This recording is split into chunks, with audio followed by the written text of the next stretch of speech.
Okay, let's have someone pray. Visai, did Visai pray before? Visai, pray for our meeting and Kamai.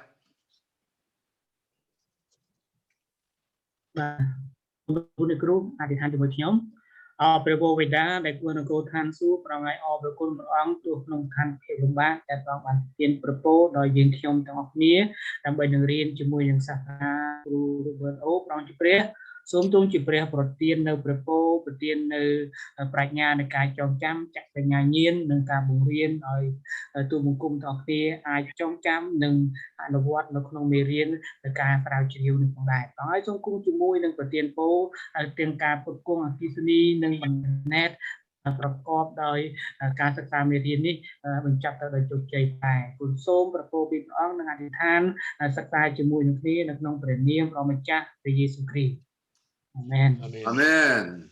Thank you for that prayer. We're going to start with our lecture. How we start sharing the screen. Okay, well, let's see how it goes. I've adjusted. Good. Well, it is through via Zoom.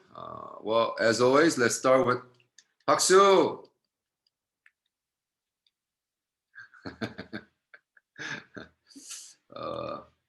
Well, last week we had a review. We're talking about the looking glass self, your self-image, how you think about yourself and how you view yourself is critical. And we said that most important image that you should have is not about how others think about you, but how God thinks about you. We may not feel all powerful and great, but God looks at you like a king, like a princess, because greater that is in you than what is in the world. And so question is, what does it mean to be Cambodian? I'll be dealing with your research questions, but I want to cover the whole self-image because I think it is very important that you have a good self-image as a Cambodian leader. And this is not something that I invented. This is something as a result of talking to some RUPP students. Remember I said that your self-image is the self-concept, the social self, and self-knowledge, and the Cambodian self. How you perceive yourself as a Cambodian will become, it will come out in your research. How you research and what you write will actually become part of your writing. So this is important. So if you have a certain perspective of who you are as a Cambodian, all your research is going to reflect that. So we're going to kind of cover that thing. This is something that I taught at RUPP. And as we went through the class at the philosophy class, I share about what is Khmer Dasein. Khmer Dasein, KD or KD, is a concept, is something that we talked about in Royal University Philosophy Department. Dasein is a German word. Dasein means here I am. It means I am. So Dasein means, so when we talk about Cambodian Dasein, we could talk about what it means to be Cambodian, right? In the context of who you are. It's sort of like self-looking glass self. So she was one of the students 4 years ago. She, it's very special thing. Cambodian, when they get headache, they put this medicine in the forehead. So I said, come here. And then I put, I am in forehead. And we took picture. So, because here I am, only Khmer ladies could put a sticker like that and walk around the city. So I said, well, you are Khmer. That's what it means to be Cambodian lady, and so I said, you are there, okay? So we always celebrate what it means to be Cambodian Dasein, Khmer Dasein, as we celebrate meals together. Many meals we ate together, chicken, pizza. We always celebrate to Cambodian Dasein, right? To Khmer Dasein, we're celebrating. Even my birthday, they celebrate for me. We always talk about that. And when I finished lecture, they gave me chroma, Cambodian chroma, black and white chroma. And I told them I'll be carrying that chroma everywhere that I travel. And then I'm gonna ask the following question. Do you know where Cambodia is? Looking, I said, this is from Cambodia. Do you know where Cambodia is? And I told you, 99% of the people I met didn't know. Didn't know where Cambodia was. It was quite sad, you know. So what does it mean to be Khmer? So it was November 18th. I was lecturing at RUPP Philosophy Day. And of course, I would have my Cambodian Dasein, the self-identity of Khmer. And about all the Khmer philosophy students of RUPP were present. They honor me with the banner and all this. My graduate students, now she's a professor at Siem Reap University. We are all celebrating. And then I start taking it everywhere to Chiang Mai, Thailand. I was preaching at Logos here in Phnom Penh, and I would put my Cambodian Dasein and representing. And I went to the tallest building in Cambodia, Rosewood. I started going to Korea, and every place, every church I preached, I put my chroma on and asked them, do you know where Cambodia is? I went to a beach in Cambodia, Korea, and then I was in Yonsei University in Korea. When travel back to Korea again, beautiful resort in Korea. And then I went to Mexico that year. I went to a beautiful, this is my sister's vacation home. This is a beautiful, beautiful beach in Mexico. And then I went back to America, and that's my motto and my favorite restaurant. I bring my Cambodian Dasein, and then we celebrate our Christmas in America. I will bring my, and then I was in Portugal, Europe, and I was in Vietnam with my KD, Cambodian Dasein, and I was preaching at this Handong University, and I will put my, and then I asked everybody, do you know where Cambodia is? And 99% said, no, we don't know. And then I went to Oxford, England, beautiful city, and I was teaching or preaching at Oxford, and I would have my Cambodian Dasein, asking people, you know, where it is. I was in Canada, White Rock, Canada, and I'll ask Canadian people. I was in Hong Kong, asking people, do you know where Cambodia is? Went to Siberia, Russia. This is Siberia, Russia. And I asked the pig, do you know where Cambodia is? And he said, no. It was, and then I went to Siberia, Russia, and then went back to Korea, Sky Lounge. So I've been to 21 countries in 2018 and asked people where Cambodia is. Nobody knew. I went to Israel at the Israel airport. They said, sir, you cannot wear that chroma. I said, how come I cannot wear the chroma? Well, because only the terrorists would wear something like that in Israel. He said, only the terrorists use it to cover their face, to kill people. Similar ISIS. So I said, oh no, I cannot. So I was trying to go in like this, and they said, you cannot go in. So, what does it mean to be Cambodian in the world? Unfortunately, 99% of the world do not know where Cambodia is. And it's 64 countries that I visited. So what does it mean to be Cambodian Christian leader? how do you have to present yourself? What do you think you have to be? And so that the world will know that there is Christian in Cambodia and Christians in Cambodia is making difference, right? So seeing yourself as God sees you is very, very important. And that's why I want you to do your own research. That's why I want you to do your own discovery about who you are. Because when the foreigners do their research, they don't understand. And their view may not be accurate. Like even my own research, it may not be accurate. And so I really want to challenge you to see yourself as how God sees you and then do the appropriate research. That could really speak. That could actually represent not only you now, but also for the next generation. So going back to your research question, the most important thing, I realize we only have 2 lectures left.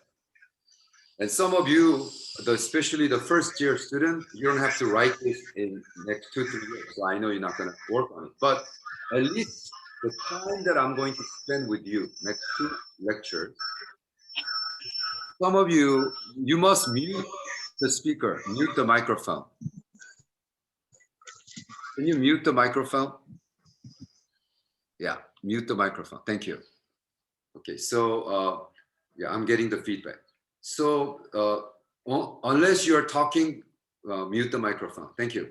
So when you decide on the most important thing I will be looking at is the direction.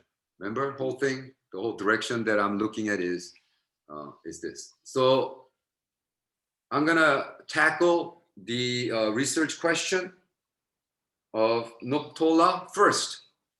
And because I'm doing according to this list.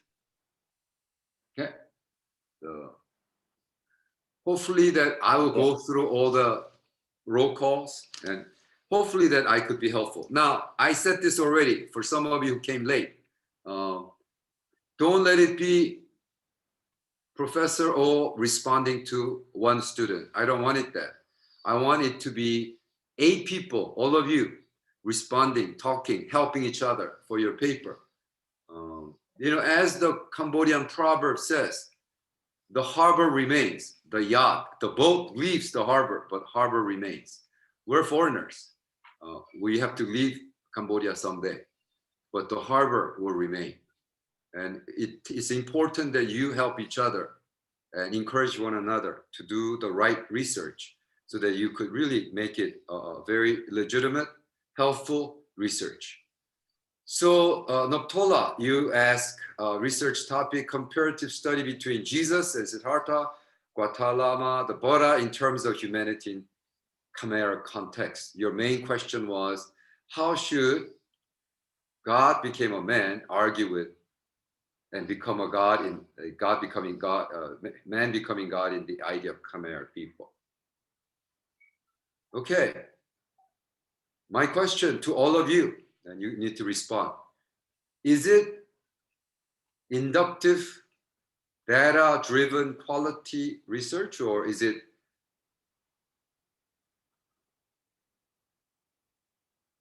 I think that it's deductive? deductive.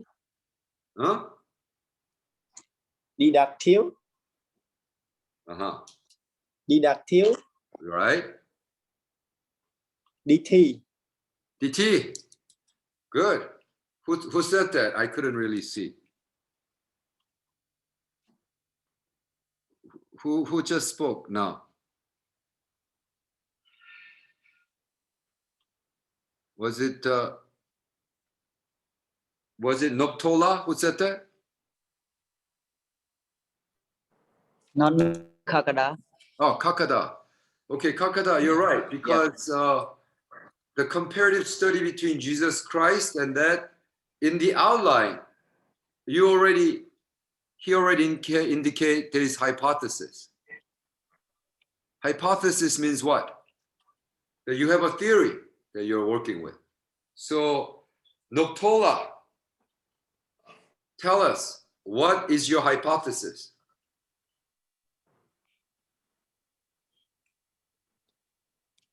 Mm,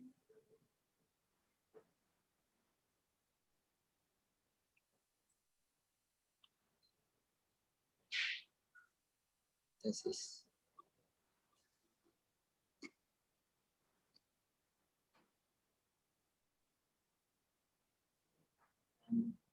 We're waiting.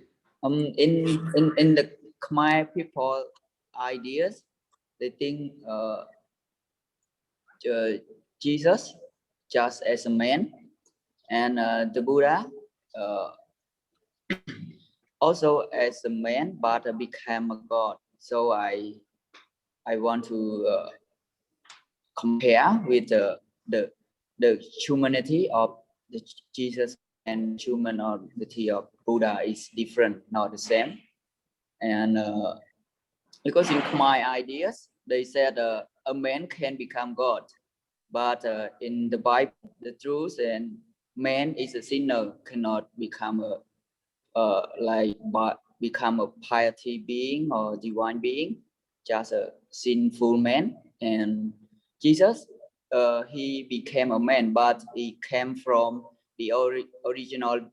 Your original being is God. So I want to ask you the ideas of Khmer people that the Buddha is a man but became a God, and they honor the Buddha as a God and as a highest God in the idea of Cambodia.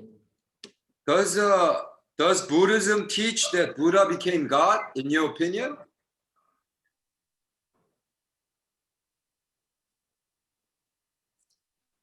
Some people say the Buddha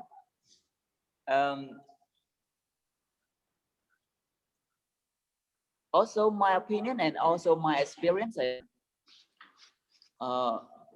and I think most of the ideas of Cambodia's people think the Buddha became not like a simple human, but like deity. Okay. Because if you are going to insist on that, then you must find from books. You cannot say that Yes. most Cambodian believe or most Cambodians say, unless you're ready to interview 100 people or survey 1,000 people, you cannot say that. You have to find in the book saying that Buddha is God, because traditionally, the Buddhism do not teach that Buddha is God. He was enlightened one. Enlightened one, everybody can be enlightened. So Buddhism does not officially teach that Buddha is God. So actually the RUPP philosophy student were rebuking me, saying that Buddhism is a godless religion. Why you keep on bringing God into our class? So I was heavily criticized for talking about God in the metaphysics class. But you are saying at a CPTI student that Buddha is God. So in order for you to come up with a hypothesis, you must identify at least 10, 20 books saying that this writing from before claims that Buddha became God. So, and if you could do that, then that's a very good departure. That's a very good starting point. That's your hypothesis. Some Buddhists believe that Buddha became God. Then why is it so difficult for Buddhists to believe that Jesus, who was a man, can become a god? So then there will be a very good paper. So then you talked about background of humanity, how Khmer people think humanity, why and how Khmer people worship. Okay, when I look at this outline, it's just too many. Okay, you have to just choose one, not 4, because you are only writing 80 pages. You probably have to write 300 pages for this, okay? Because I don't want you to just write one paragraph. I want you to go in deep. Background of Siddhartha Gautama, most people know about Buddhism, so you don't have to talk about Buddhism in your 80-page paper. Your master thesis is not, you're not writing it so that, try to teach some people about Buddhism. Already 100 million people wrote about Buddhism. They don't have to read your master thesis to know about Buddhism. So background, Yes. all that is not important. So don't write because you just write the most important part. So when I see things, problem statement, these are okay. Aim of the research, research methodology. You have to say that, that it is DT is a deductive, right? It's theory start, and then it's going to be quantitative research, and then shorten this a little bit so that you'll not cover all this, how, why, how. It's just too many questions. You don't have time. You don't have space to write all that. Chapter 3, same thing, humanity and divine being of Jesus Christ. Background of Jesus Christ in history. Everybody knows the background. Last 2,000 years, we've been writing about it. You don't have to write in your thesis. Humanity according to Bible. Everybody knows about that. You don't have to write in your thesis. So just talk about background of Jesus Christ in history in the Cambodian context, right? How did Cambodia people receive? That's all we are interested in. You cannot write better than some Western theologian who's been doing this for 2,000 years. So, but you could do your best writing about how Cambodian Christians think about Jesus. Okay, just talk about that. Chapter 4, same thing. Comparison humanity with Jesus Christ and Buddha. It's been said and done already, right? But you are now doing DT quantitative. It's deductive, theory-based, quantitative. So you would have to survey as many people as possible. And you must now learn statistic. You must learn how to run statistic, how to run Excel and use Excel, and then come up with the average, come up with the location. Not only you need to have how many said what, you need to break it down to region, age group, all that. So you need to teach yourself how to do that. You could do that going through YouTube. Go to YouTube, how to use Excel for statistic. That's what you type. Using Excel for statistic, and then you have to teach yourself. There is no one in CPTI who could teach you that, unfortunately. You have to teach yourself. I had to learn everything for my PhD on my own. And that will be the part of the challenge. And maybe if you and I could talk about it, and then maybe we could kind of put that teaching together. So maybe you could teach your next generation how to do that. But that's something that you have to come up with. But I thought your topic was very interesting because that was something that actually I taught my RUPP philosophy students. So I'm going to just go at it. Now, in the study of philosophy, okay, and then we put, in the study of philosophy, there's a thing called axiomatic truth. What is axiomatic truth? Axiomatic truth is X can be X and not X at the same time. What does that mean? It means X cannot be X and not X at the same time. Okay, it's philosophy, so it'll be kind of difficult, but try to understand, because it's at the end it's going to make a lot of sense. In philosophy, we have this thing called axiomatic truth. Axiomatic truth is something that you and I agree to agree. Okay, which means that X can be X and not X at the same time. What does that mean?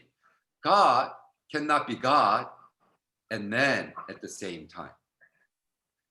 That's the logic. That's the linguistic logic. That's the axiomatic linguistic logic of philosophy of Western centric. So all the Western people believe that God can be God, but God cannot be God and man at the same time. Okay? That's the truth that Western people agreed to agree. Therefore, God cannot be God and man at the same time. Okay? So that's how Western people think. White people cannot believe God can be God and man at the same time. Most of the white people, okay, I'm not saying all, most of the white people, or Western centric, Eurocentric, or all the European countries, people just cannot imagine God being God and man at the same time. So, logical conclusion based on axiomatic truth. If God cannot be man at the same time, Jesus is God, Jesus is man, therefore what? Jesus cannot be God. Did you get that? Yes. So when you have a Western centric truth, okay, let me repeat. So when you say that God cannot be God and man at the same time, logically it flows, it concludes that God, if God cannot be man, if Jesus is man, obviously, then Jesus cannot be God, right? That's the Western centric understanding. So, Naptola, you are addressing very important question. Your research question is very, very good. If Cambodian people believe that Buddha, who was a man, became God, deity, why do they have problem with Jesus becoming God? So that's a very good theological question. I like that. So because it's based on the Western centric view is either or. Always, is it this or is it that? Is it God, or is God man? And it's either or. Is it either this or either or this logic? So they have that in their head. So the Western centric, the white people, their brain is full of this logic. So when Bible says, when Jesus says in the Bible, before Abraham, I am. What is Jesus saying? I am God. God is saying that I am God. And then the Western people, they want to say, I want to believe, I want to believe, I want to believe. Why? Because they cannot believe it. Because their logic, their brain says, man cannot be God. Man cannot be God. Man cannot be God. And Jesus, they are seeing in front of them, says, I am God, I am God, I am God. So they're saying, oh, I want to believe, I want to believe. Right? Encountering God in context, ideology, and concept. Their encountering God is always concept. That's why I talked about paradox. Remember I talked about paradox? The red button says blue button is true, but the blue button says the red button is false. Which is right? It's called paradoxical. It goes round and round, right? So you tell that to a Khmer grandma. Jesus, who is God, came to us as a man. Guess what she's gonna say? Oh no, cannot be. No, she says, thank you so much. She'll say, oh, kuntrang. She doesn't have paradoxical. She doesn't have axiomatic truth. It's not a paradox to her. It's like, oh, thank you very much. Is it because she's stupid? No, of course not. The Western people think, oh, because she's not stupid, she's not educated, she's uneducated, and she doesn't understand. But is it true? Is that what she's going through? No. What is she going through? She's saying, I subscribe to both end paradigm. She's saying that my understanding of reality is different. And then the axiomatic truth, God cannot be man. She says, well, why can't God be man? She doesn't understand that. She doesn't subscribe to that. So she does not subscribe to either or logic. She says, poo-poo that. I don't believe that, right? So she says, Bob, explain in the context existential epistemology. Remember I told you about how both and logic really does not work. Why? Because I believe that it's both and. Because the paradox actually goes into, wow, that's pretty neat. The paradox can be embraced in the positivism, okay, of your ration. What do I mean by that? From existential epistemological perspective, both contradiction and paradox are part of its whole. So it's both inductive and deductive. Okay. So for example, this is very interesting example I experienced in Cambodia. I said, well, if you raise chicken, you make a lot of money because chicken, they just run around, eat on their own and give eggs and raise a lot of chicks. But pigs, it's hard to make money on that because you could make a lot more money raising chicken than pigs. Okay, that's kind of a fact. So I asked long time ago, I think almost 15 years ago at Kampong Cham countryside with bunch of farmers, and I said, hey, do you want to raise chicken or pig? I would like to help you. And I'm thinking, okay, if I ask that in UK, in England, okay, what if I ask to English or Korean people in Korea? Everybody will say, I want to raise chicken. What? Because raising chicken makes more money, right? But all the Khmer people said, we want pig because we love pigs. So I thought, oh, that's really interesting, you know. And of course, because it means having pig is more prestigious. It's also saving face, you know. I have pigs. It's more important than I got chicken. Everybody has chicken. So I'd rather have pigs, right? So the logic does not work in Cambodia. This either or logic. See, the positivistic, the deductive reasoning is something like this. You start with the theory. Poor people need money. Chicken can make more money. So poor people in Cambodia need chicken. That was my logic. So I thought they would want chicken, obviously. Did it happen? No, they don't want chicken. They want pigs. Why? Because they love pigs. It has nothing to do with making more money. So the whole thing is flawed. Our approach to teaching that, all this logic, right? What if I ask that to you, CPTI students, to your people? Most likely you will say chicken because you're probably trained in Western-centric training more. That's my understanding. I mean, you could disagree later, but yeah. So the whole point is this. Cambodian Theological Institute is at a place where, well, let me go back. You know what? Let me exit here and then see you guys face to face and ask questions. So all this thing that I share so far, go ahead and ask questions if you have questions.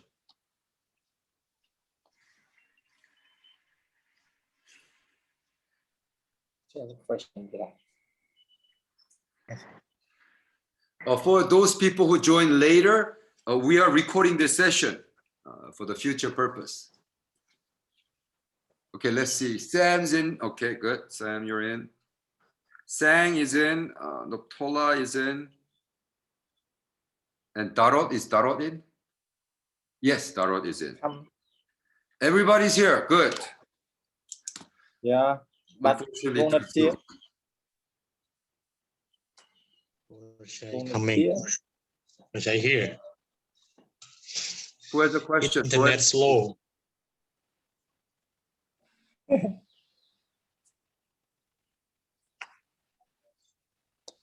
Nobody has questions? So if nobody has questions, Noptola, was it helpful? Respond. And rest of the people, just mute the microphone so you will not have a feedback. Noptola, speak to us.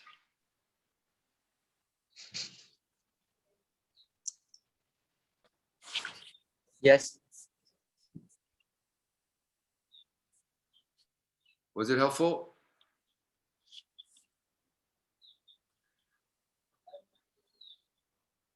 Of course.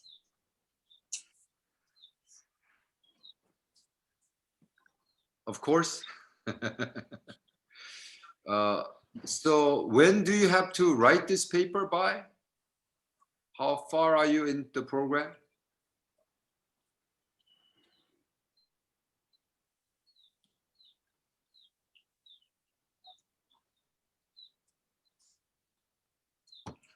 Noptola, what year are you in? Year 2. So when are you planning to write this thesis?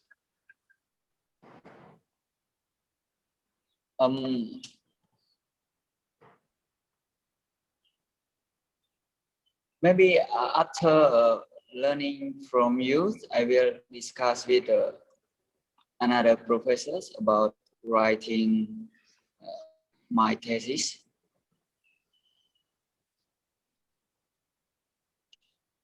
Yeah, okay. You would Because it is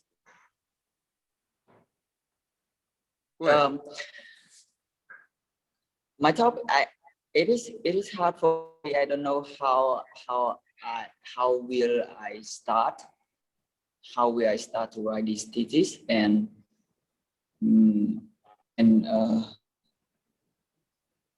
when will I start to write this thesis, because it something I don't understand. I'm not sure about. I know my topic, but I don't want the core of my topic to write. Like you see my such questions, I write a lot, like background of Buddha, like background of Christians. So I think not in deeply in my topic. I don't think deeply in my topic. So it's hard for me. I think if I write, it's not in a write like background of Buddha, background of story. It's not interesting. But for me, I don't know how where I need to start to write my topic and the core of my topic, what it is. I don't know yet. So I need to discuss with another pastors, and after learning from you, and like you like mentions teacher taught us about or reason I interested like the why people think about man, a God cannot be man and cannot be God at the same time. I never know before. Okay. Yep. So yes. Couple suggestion. Number one, start reading start researching. And I told you how to do Google Scholar research.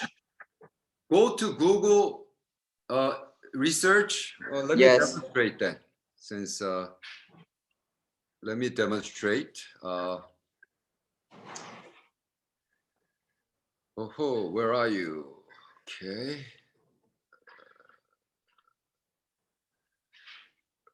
Okay. Can you see?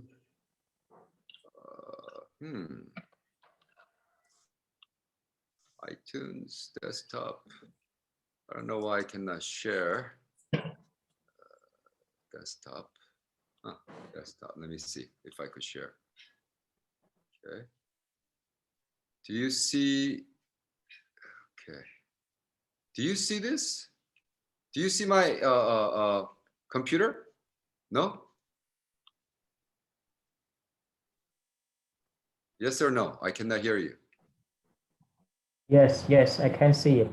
Oh, Yeah. Google Scholar? I just typed in Google Scholar. Do you see it?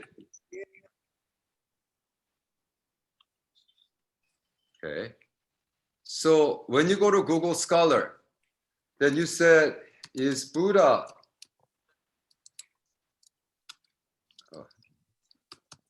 God? See, Buddha is God, God is at war, and all that. So, concept of God. So, when you have 668,000 result, you need to go through them. Okay, no tola. Don't say that I don't know where to start. I just show you where to start. And so, okay. Right here, I like this. Sit down and shut up. Punk rock commentaries on Buddha, God, truth, right? So you have all these. The point is, the point is that you have to start somewhere, and then you need to first decide or determine that who is saying that Buddha is God. Because a lot of the Korean Buddhists, traditional Korean Buddhists, will never say Buddha is God. Okay? So, and I have not met any Kamai scholars who says Buddha is God. I met more Kamai scholars who say, oh, don't call Buddhism Buddha God, because we're offended. You know, it's godless religion. We're get enlightened. That's what we're going after. It has nothing to do with God.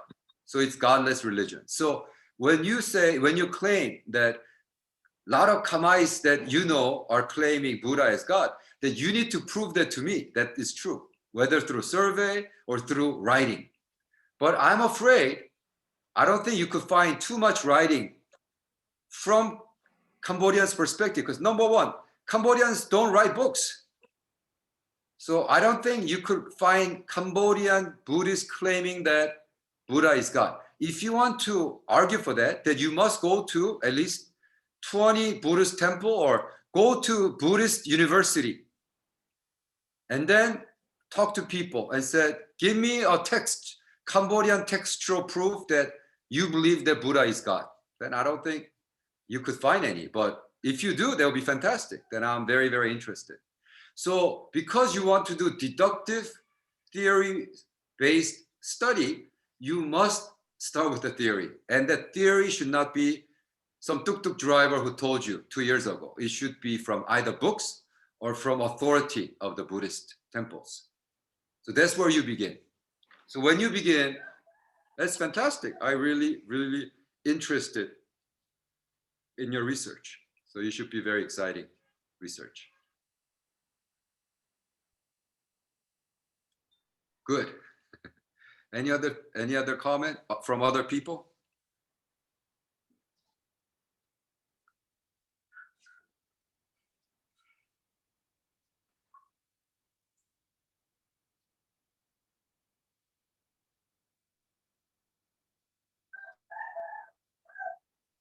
I heard a chicken.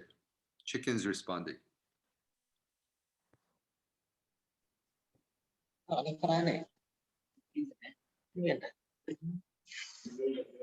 think it's Siem Reap chicken. Beside.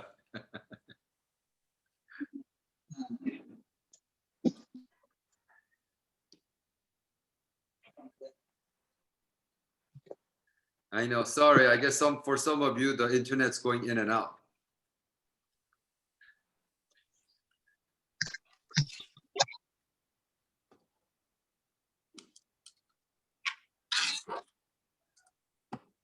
Okay. You know what we're gonna do then? Why don't we take a 10-minute break? I'm gonna go out and I'm gonna restart at 1:30 because I need to adjust my computer. You guys having a lot of computer problems. So why don't you find a strong internet? Let's regroup in 10 minutes, okay? So I'll see you in 10 minutes. See you later. It will be just part one of our lecture. Come back in to the same link in 10 minutes.